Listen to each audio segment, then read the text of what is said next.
going, folks out there? My name is Odimir, and this is the Hard Black Truth. Thank you for tuning in. This is a special video, near and dear to me, as I was able to interview one of the elders in my community, right? Community where I've now resided for the better part of a decade, and it was an honor. I would say over the past year, I've been influenced, I should say, to want to learn more firsthand of what it was, prior to when I was born. And the easiest way to do that is by asking the elders. So I found one of the oldest living people in my neighborhood, and this person was so well known that she even had her own article posted in the paper, and it's online. You guys can see it. Very respectable, loving, caring individual, down to earth, and it was an honor to be able to sit at her feet and gain some more perspective on how things were back then. You understand? This is a person that was born in the early 1900s. Okay, this person is literally a part of history. So it was an honor in my own way to be able to ask a few questions, and I wanted to therefore share with you guys. And you might find some of these things surprising. Some of you, I think, will be nodding your heads the entire time. So strap up, tune in, grab your your drink or whatever it is that you want to have. I hope you set some time to the side.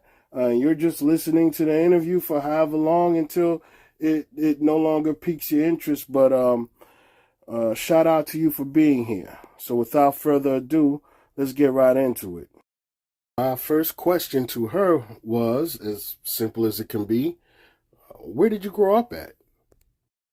I wanted to start by asking, where did you grow up? Well, I grew up at Wasaki. Okay. Not too far down the road. Yeah, you know Wasaki? Yeah, up the road now. Yeah. We lived up there. We lived on a plantation. Okay. That Wasaki. And my daddy was a farmer, and he was also kind of like an overseer. Okay. But me and my daddy and my two sisters and two brothers. It was 5 of us children. And we moved down here in 1945. We moved to Elliott from Wasaki. And because we moved from Wasaki, oh no, you ain't asked me that. Okay. Well, I mean, if you want to share, that's fine. And at the same time, if you say anything and you don't want me to post it, you could tell me to retract it, and I will not post it. Okay. Yes, ma'am. We moved from Wasaki because my daddy wanted a better life than raising his children on a farm, on a plantation. So he and my mom decided to save their money. Back in those days, white man didn't want you to save money. But my mom and my dad, they was determined to save their money best way they could and to buy their own home. One of the things my daddy did to save his money, he lived in an old house. He lived in a 2-bed room, a dresser between the 2 beds. My daddy would move the dresser bore a hole through the floor, down in the ground, take an iron pipe, run from the floor, down in the ground. He would tie a string on a sugar sack. Back in those days, you got sugar in a cloth sack. He would tie a string around the sugar sack. Put his money in it first. Tie a string around it and drop it down that pipe. And every time they had a chance to save some money, that's how they did. That's how they saved the money. And they bought a house down here because my mom had family living down here. And they looked out for her. They know my mom and my dad, they wanted to get off the plantation. So they kept looking out for an available place down here. And they found the house. My daddy worked on the house. Took him some time. Kept it a secret. Couldn't tell nobody what he was doing. And then 1945, we moved down here. Okay. And that's how we got from Wysocki to Elliott. Okay. That kind of leads me to my next question, because I was going to ask about parents, and you did mention your father. Do you have any recollection of grandparents?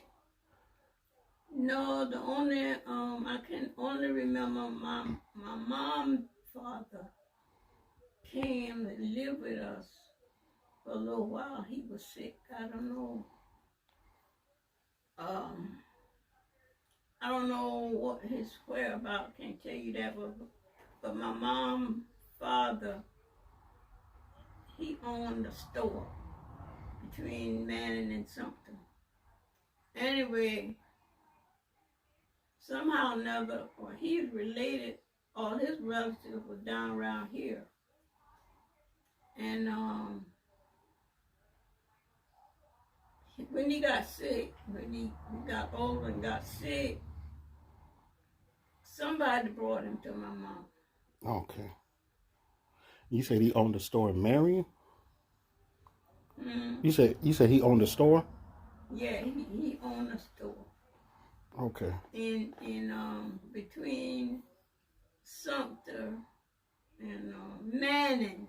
Oh man, okay. Manning. Yeah. Because my mom was from Manning. Okay.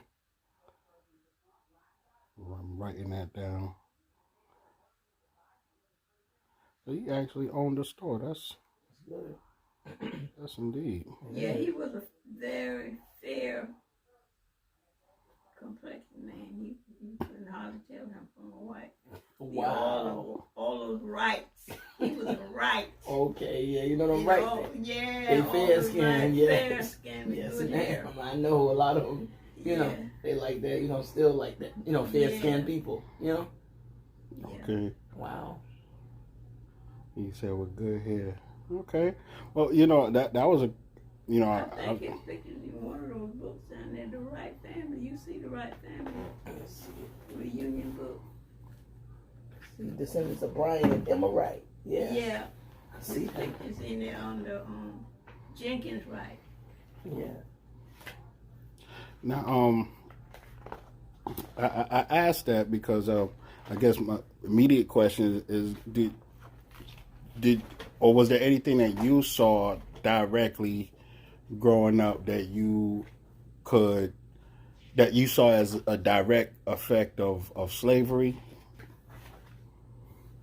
Yeah, because when you live on the farm, you know, you had to kind of do like what the guy that ran the farm, we had to do like what he said to do. Okay. And my mom, my dad worked on the farm. I told you that he was kind of like an overseer in the farm. My mom was the wash lady. See,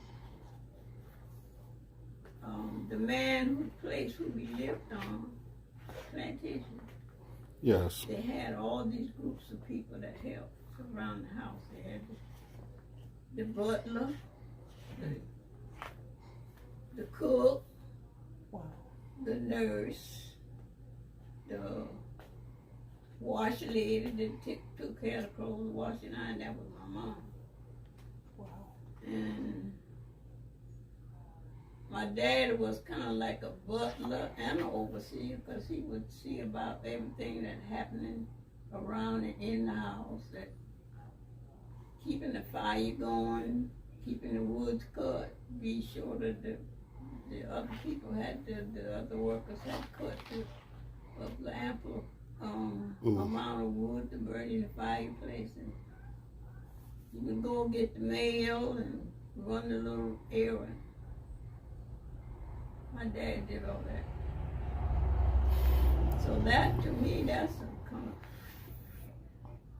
call that a kind of form of slavery, I reckon. I got you. Do you remember the owner of the plantation? Mm-hmm. Sure. His name was Rob Cooper. Okay, I'm just noting this. Yeah, I see. You see Jenkins, right? Yeah, I see that, Fed. I see that. It's some pretty people here, but He said his name was Robert Cook. Cooker. A cook. I guess his name was Rob. We called him Bob Cooper. Okay, Cooker. Cooper, C-O-O-P-E-R. Oh, Cooper. Yeah, gotcha. Gotcha. Okay. And I thank you for being so forthcoming. What was your earliest memories of school? Oh, we went to school. Went to grade school up to I went to the 8th grade. What you say? What the question was? Well, no, the question was, what do you remember about school? Was it, well, first and foremost, was it segregated at the time? Yeah. Clearly, okay. Yeah. Everything was segregated at that time. Wow. Mm. What was that like? You had separate fountains, separate places to go. You go to the doctor, you had a separate room, and black had a separate room to go in. Wow. You couldn't, well, we all went to school together. We never had a school bus. I never rode on a bus. Wow. Back to school. Did others have school buses? The white had school bus. Okay.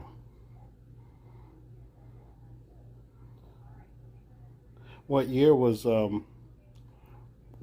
you say, when did you start school? Boy. Well, now, I was born in 1930. I know. I said I started school maybe when I was like 5 or 6 years old.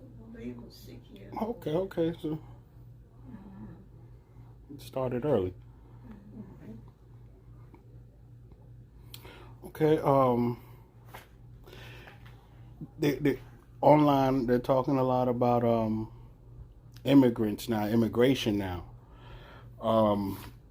How was that from like when you was growing up? When did was immigration ever really a thing when you were growing up? No, I didn't know or hear anything about immigration at that time. Got you. We know that some people were different because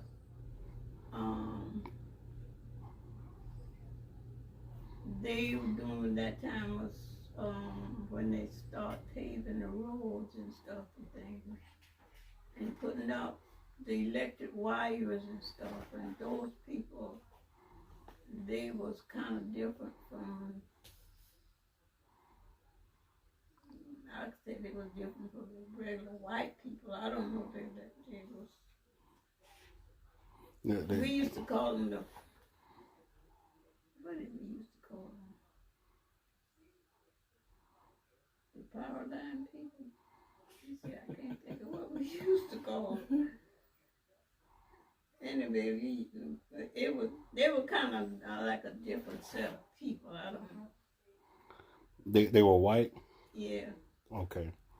They were white, but they weren't quite like white. They were yeah. I got you. Maybe Irish or something. I don't know what did they bring in at the time. But did they have any, maybe any foreign black people in the mix doing the construction or power line work? No.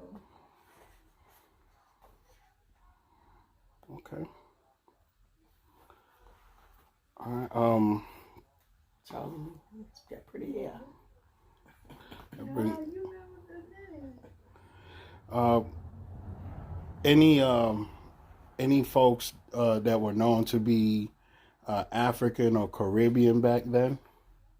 Or if you were black, you were just black from the South, black. We used to black. They used to call us Negroes or niggers, colored people. What they would have on the fountain and stuff, colored. Wow. Colored people only. And white people only.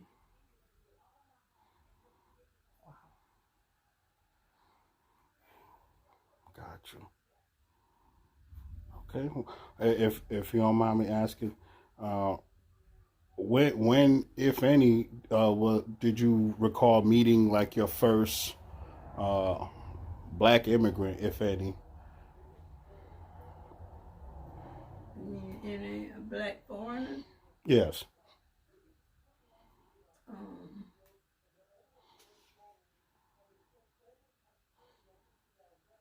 You mean the first time I come in contact with black foreigners? Yes, ma'am, if you remember. Well, when I went to school, I went to high school in Bishopville, and there were a mixture of people there. There were Jews, and I don't remember no black African, somebody from Africa being there, being in Bishopville. I know they had a lot of Jews. Didn't know that. Running stores and stuff. Oh, they ran the stores? Yeah. Okay, I'll make note of that. I would not have known that there were a lot of Jews here. Yeah, there was a lot of Jews. I was told that there were a lot of Jews in Elliott here. That's why Elliott was prosperous. But Elliott was a little city at one, not like a little town at one time, because there was a lot of Jews here who had money, and Elliott had stores, dry goods stores, food stores, gas stations, jailhouse, street lights. Elliott had a lot going on. Yeah. When we moved down here, some of that was still going on in 1945. Wow, yeah. Then the Jews start moving out, dying out. Wow. They start going down. Farmers took over. Do you have you had anybody tell you that you have Indian in your family? Yeah, my daddy said we had Indian. We was from an Indian tribe. Or he was from an Indian tribe. But yeah, lately my granddaughter ran down our what you call it? Family tree. Family tree. And they say that we didn't have any Indian blood. We got Irish or something. Wow. Yeah. But Okay. my daddy, father, married an Indian woman. But now I don't think they had any children. Okay. Did you ever see? No, I never Okay. seen her. I really don't know what name she had because I heard that my aunt said they used to call her that woman. So I don't know. That's all I know about her. Okay. I appreciate that. Now, let me ask you this, guy. I didn't even have this as a question, but in growing up, did you ever come across any self-proclaimed Indian? Anybody who claimed that they were Indian or Native American?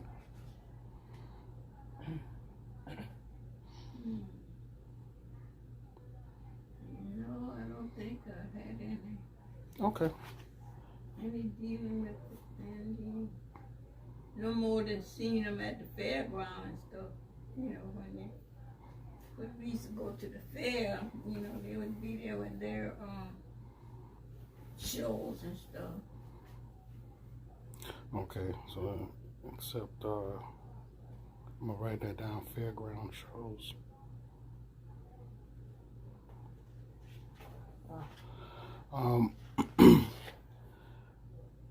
And I appreciate you because I'm down to like the last 4 questions.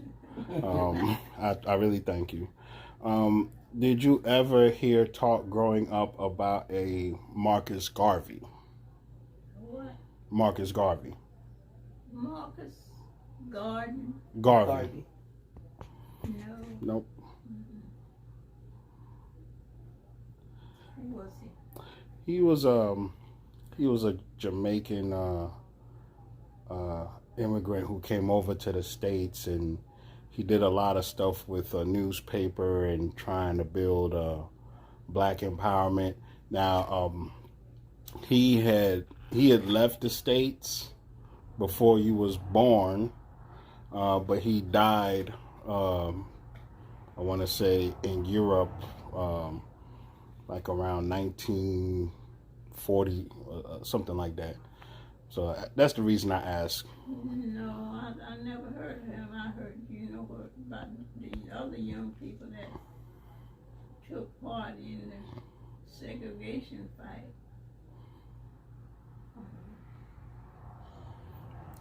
Anyone that you remember in particular? Call some of those names.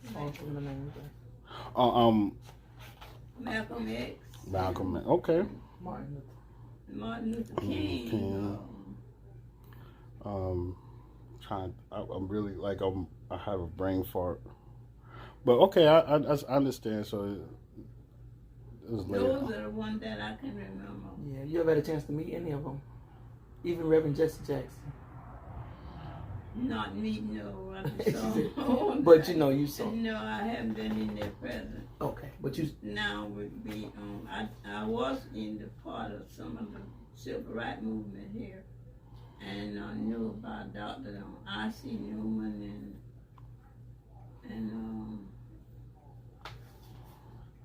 and those people who were dealing with the integration movement. Yes. Mm-hmm. You know what? This isn't a question. Yeah. What about them? Do you remember any things that you ever saw? We used to have NAACP meetings. Okay. Here.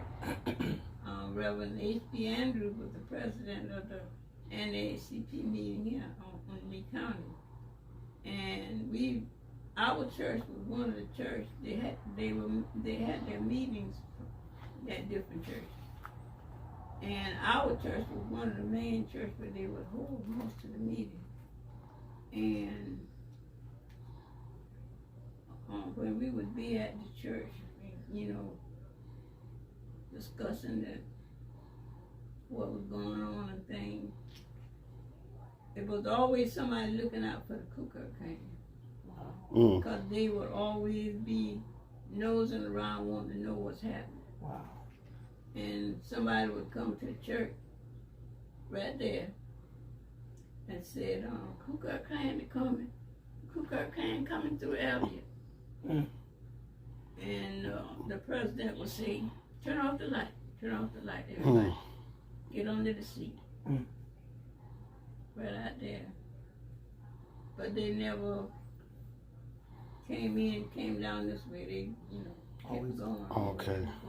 Good. Yeah, and that we didn't have no contact with them personally, but they used to burn crosses at Uncle Clarence Lane.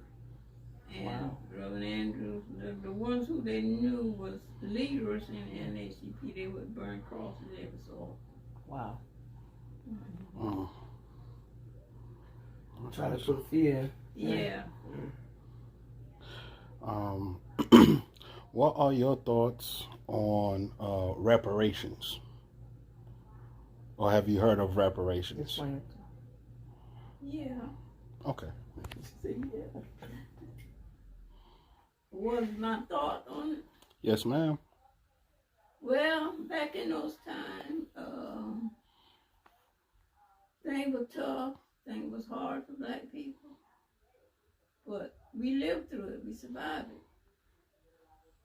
And we had pretty good lives, Even though we had to struggle, there was places we couldn't go and things. Even there was things we couldn't buy to eat, especially when the war was on. And there was, it just was, in that way, perspective, it just kind of tough. But we lived through it, we survived it.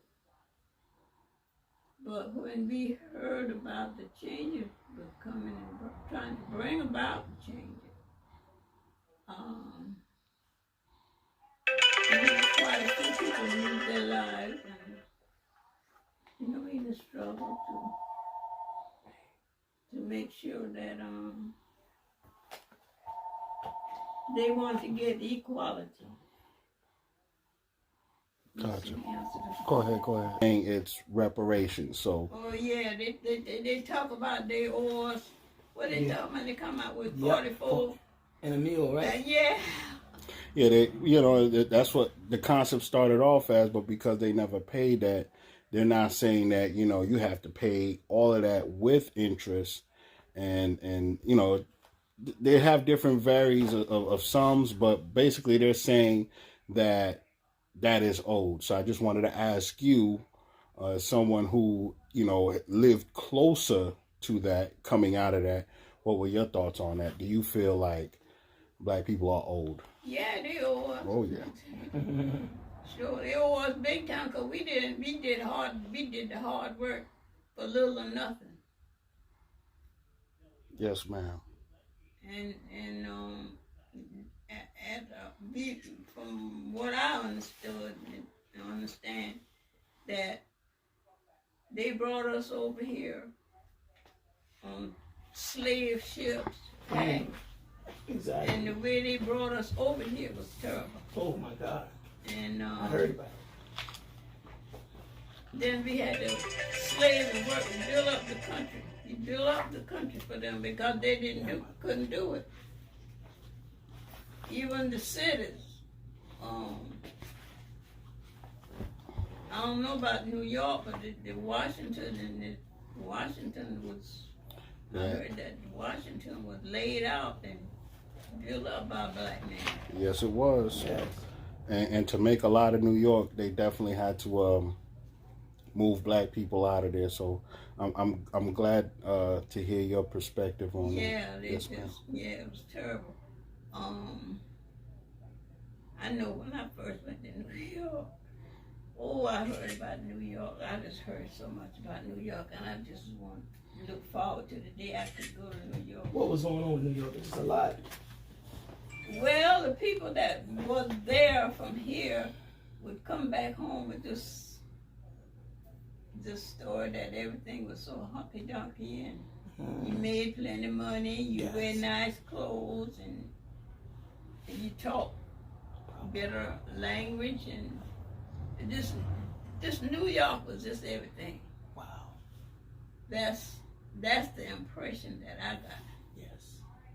And when I went to New York, my first time I went to New York, my brother lived in, my brother ran away from down here and went to New Jersey. And I went to New Jersey. I had to go to New York. New York. Which one comes first? New Jersey comes first. Yeah. Well, my brother was going to pick me up in New York. I had to take the train to New York for Yes. him to pick me up and bring me back to New Jersey. And when the train brought us through on the tracks in New York, my brother picked me up and taking me back to New York, to New Jersey. All the streets were so dirty and trashy. Trash bags that stole the door, and people hanging out the windows, and oh man, I was so disappointed. I was most disappointed in my life. What year was this? That would have been like in the late 40s. Wow. Yeah. Now, when you went, was it the? I guess it was the black part of town. We went to where the train stop put off in New York. I don't know what end of town that was, but my brother brought me back through the town to going to New Jersey, and I guess he was just showing me. Okay, he was showing you around. Around New York. And so many people. Ooh. Yeah, it is. I know. It was so many people. Yes. I wasn't used to that. Gotcha. Man. But I was disappointed because I was looking for a beautiful city and everything. Wow. It was just It trashy. wasn't like I had to imagine it. Yes. Mm-hmm. So Wow. people was hanging out the windows. Yeah. Or they were Talking to sitting. each other on the Okay. street. Yeah. Okay. Yeah. Yeah. I got you. New York, New York, New York. Yeah. Now, when I went back up there later on, that was in the 50s, maybe the 60s. It was a little better because my sister-in-law lived in Queens. Hey. And that was nice. It was nice. The only thing was it had so many roaches. Roaches. So many roaches. Yeah. And she was a very clean, decent person, but she couldn't conquer those roaches. She Yeah, had to in sleep those with buildings. her stove. She had a gas stove in her kitchen. She slept with the stove, the lights on to keep the roaches. Yeah. She had to put all the dishes and everything in the refrigerator. It just was. And it wasn't her because she would try to keep her place, but they would come in from the other From the neighbors. Yeah, in the apartments. Yep. Yeah. I got you.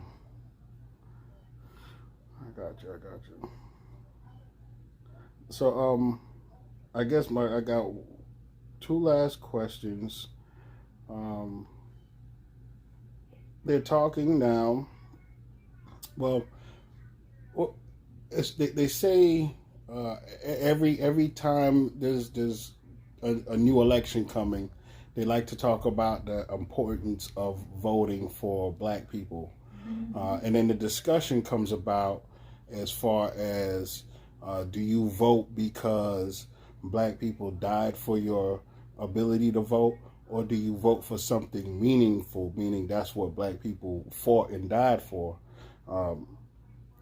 Basically, I just wanted to ask you that question. Do you think it's more important to vote because people died, or do you feel like you should exercise your vote strategically?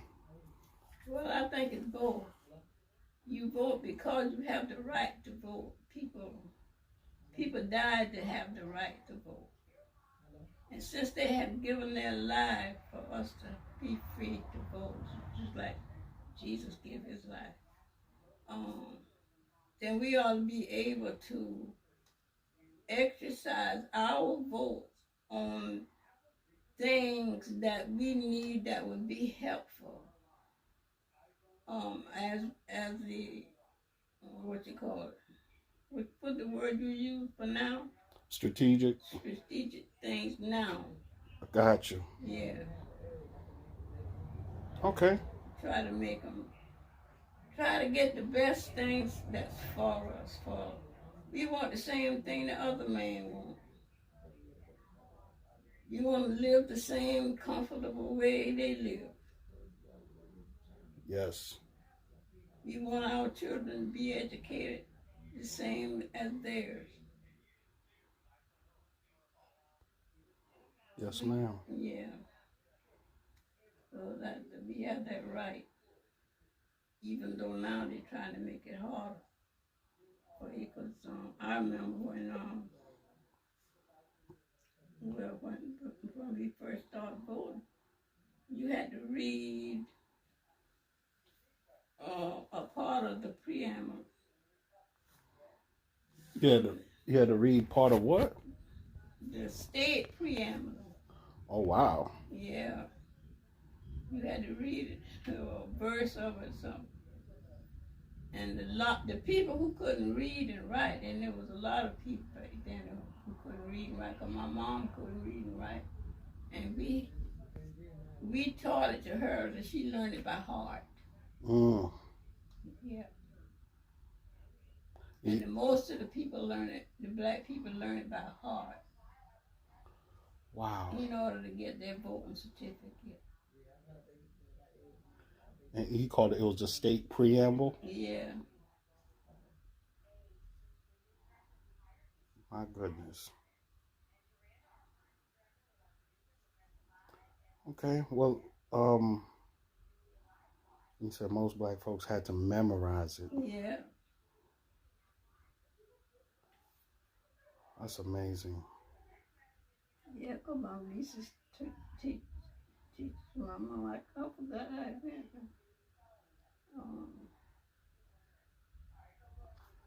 That is amazing. Mm-hmm. Well, listen, I have exhausted my questions, and I really do thank you. It has been an honor to speak to you. Because I'm not, so just so you know, I am not from here. Well, I told you I'm from Long Island, New York, but my family, they're from the Caribbean. Oh, yeah. So yeah, I just so happened to be born here in the States. I grew up in New York, on Long Island, New York, and I grew up and they made sure to teach us a lot of the history. So I grew up and I kind of grafted that onto me, but I've always known that it's not my people, not my descendants, not my lineage. Like my story is a little different because again, my people's had to deal with this stuff in the Caribbean, but I've gone through my life knowing a lot of what you stated, but sometimes I think it's good to talk to the elders because sometimes we take that for granted. And then too, black people back in those days were different from white people. They was more humble, more. Well, they didn't have a rowdy spirit, But since the integration, it brought about a change. it brought about a change in the way we raised, in the way black raised their children, because here they say you can't whip a child. And that was one of the main things among the black race to keep children in check. I mean, you didn't have to kill them, but you had to punish them. Right. But now, I mean, since integration, the white didn't want the black people to punish their children. So they changed it up. They made it a law that you don't punish your child. Don't beat them. Don't beat them. You can talk harsh to them. Yeah, and go sit in the corner. Yeah. And see that's something that was a ruination right there. Then they came along where we had devotion in school, in the black school. You would have to do a Bible verse every morning. Say the Lord's Prayer, sing a spiritual song. They cut that out. Took that away too. They took that away. So that was another ruination to the black. And now they're seeing that all these things that they're taking away, they're trying to put it back. They even took away the way we did math. You had to learn. You had to learn your timetable. You had to know your timetable when you went to school. Wow.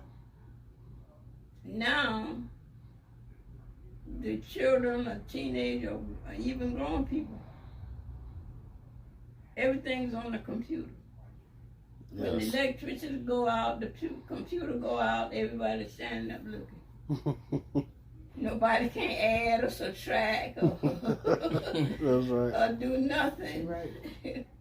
See, it's good in a way, and it's bad in a way. Yes. Yeah. The modern day things, it's good in a way, and then in a way it's not good. That's right. But we got to live through it. If you don't mind me asking, because my battery's about to die, but one of the things that I read was that you were able to work for Campbell Soups. Yeah. And you worked there for 30 years? 25. 25, okay, Well, 25 close. years. And retired, and I saw the story that they did about you. You saw that? I saw a story, yes, because I looked up your name, and it said Dorothy McFadden, Elliott, Campbell Soup, and it's an article, I want to say, by Campbell. And then, Yeah, Nice. the lady from Campbell Soup interviewed me over the telephone. Wow. yes, ma'am. Mhm. How was that? How was that experience for you? Well, that was a good experience. Well, when I went, well, I did all kind of work. I should tell you, I could do some. I didn't go to college. I went to college 1 year. My parents didn't have enough money to send my sister that was right behind me, and my other sister. So I went for a year, and I dropped out and went and got me a job. And so I came back and worked in the school for a while as a sub teacher. And then mostly I worked on the phone because I love to do the phone work. I don't know why, but I just enjoy doing the farm work. Yes, ma'am. And I pick cotton and hoe cotton and work in the back and all that. Wow. All that kind of stuff. Even and then I said I'm going back to school. I started staying over boarding over in something, got me a house job, went to school in the morning part and went work for these people in the house in the evening part. I did that for almost 2 years. I said, I ain't gonna be doing this. And so I went to a factory. The factory stopped coming open then. I went to this factory in Bishopville, dress factory. And I worked there for, 9 months, I believe. Pressing clothes. They always give the black people the hardest job. Mm. And I pressed so many dresses and stuff because on me. I thought I wasn't gonna ever be able to use it. Mm. And anyway, what happened there? My neighbor, we would go together, and she didn't like the job of doing her so bad, so she told him that she wasn't coming back to work, and she didn't go. She went back to get her check. And she told them that she wasn't coming back, and I wasn't coming back either. Wait a minute. Mm. Man. So that's how I lost that job. Got you. That's why I don't care how friendly you are to somebody. Don't ever let them get into your business or nothing. Got you. Mm. And so I finally got, they had all kind of programs going like T-Square. Now, did you hear about the T-Square and all that? No. They get the training to work in these plants. Wow. They were bringing in plants and stuff. So, Yes. So went to T-Square for a year, learning how to operate. Machinery. Moving your hand and your foot and everything. Wow. Then I got this job in the sewing factory in Lynchburg. Now that's a job I love. I run the sewing machine, making pillowcases. Pillowcases. What's the name of it? Well, they called it was Z-Mac, Yes. but it wasn't Z-Mac then. Yeah, it was something else. Yeah. It was something else. I remember that. Yeah, I remember and you I working. could just sit at that machine and I could just turn. I just let that machine go and I'm turning them pillowcases on. Wow. I enjoyed it. Then Camel Soup came on, and Camel Soup was paying a whole lot more. Gotcha. And I signed up for Camel Soup, even though I liked what I was doing in Lynchburg. And they called me to Camel Soup. I didn't go. I wouldn't go. I said, I ain't going up there with Camel Soup. Mm. And my husband, uncle, heard about it, Robert McDonald. He said, Doctor, John told me you ain't won't go to Camel Soup. They done called you twice and you won't go. So you know Camel Soup is all over the world and you want to stay down in Lynchburg, that little 25-cent job. And you can go to Camel Soup and make more than that in an hour. Wow. So I thought about that. I said, oh, Lord. I love down there and I love the people that I work for and I just had friends. I came back home and thought about that thing and just cried myself. Wow. You was thinking about it. I gotta go do it. What am I going to do? Yeah, I got to give up. What am I going to do? What am I going to do? I need more money. But when I went to Camel Soup, and they called me the third time I went. And I worked there 3 days. Them chicken made me so sick. Oh, yeah. Oh, Lord, all that cooked chicken. Oh, man, that odor. Wow. And, oh, my goodness. Mm. And looking at all that fat stuff they had open vent, Yeah. all that stuff was running down. Oh, man, I got so sick. I went to the locker room and got my clothes and took it down to personnel. Tell them I couldn't stay there. I couldn't work there. Mm. And the personnel manager said, you got to get used to working in a plant. Gotcha. Say, I'm not going to accept that you leave and say, take your clothes and everything back to the locker and you finish out this week and come back next week. And if you can't make it next week, then I'll give you and let you go. Mm. So I toughed it on out and then I started feeling better. And I stayed on there. Wow. Stayed on there for 25 years. It got a little better. It got better. Amen. Yes, ma'am. Amen. Wow. Yeah, I love it. The work was hard, Yes. but I got used to it. So is that Gold Kiss and Pilgrim Prize now? Yeah, Wow. look like they can't keep it us. Specific Like thing. Yeah. they Just change it. Change the from name. one thing to the other. Yes. Yes. But ain't nothing like Camel Soup. They don't treat you like Camel Soup. Wow. Mm. No, Wow. you don't get no retirement and stuff like that. You Wow. get privilege and stuff. Gotcha. You know, I had belonged to, we had a group, a camel soup group until the COVID came. Something like a, okay.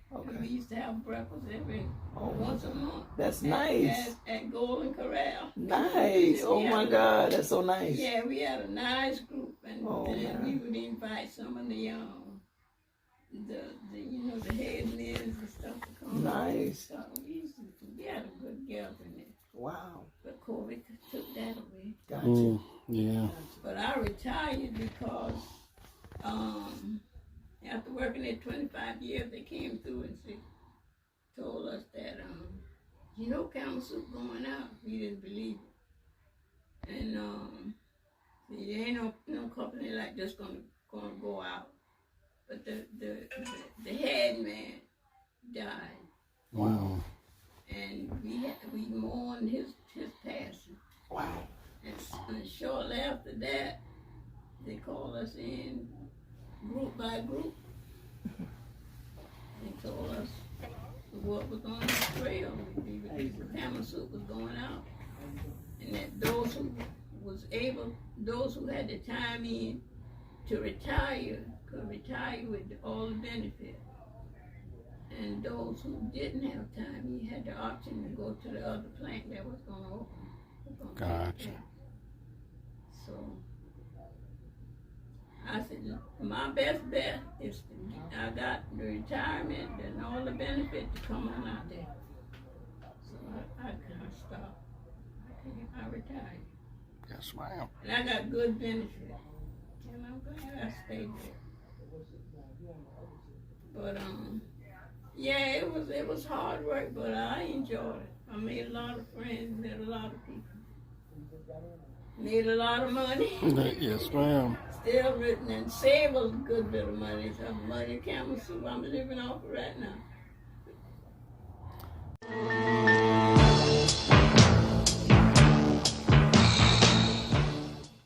Spiritual Poems of Encouragement for the Soul by OdimirStadard, also author of Broken But Not Bound. Another illustrated masterpiece for those of you who enjoy spiritual poetry. Some of the works by my son, OdimirStadard. Links in the description. Holla at me. Peace.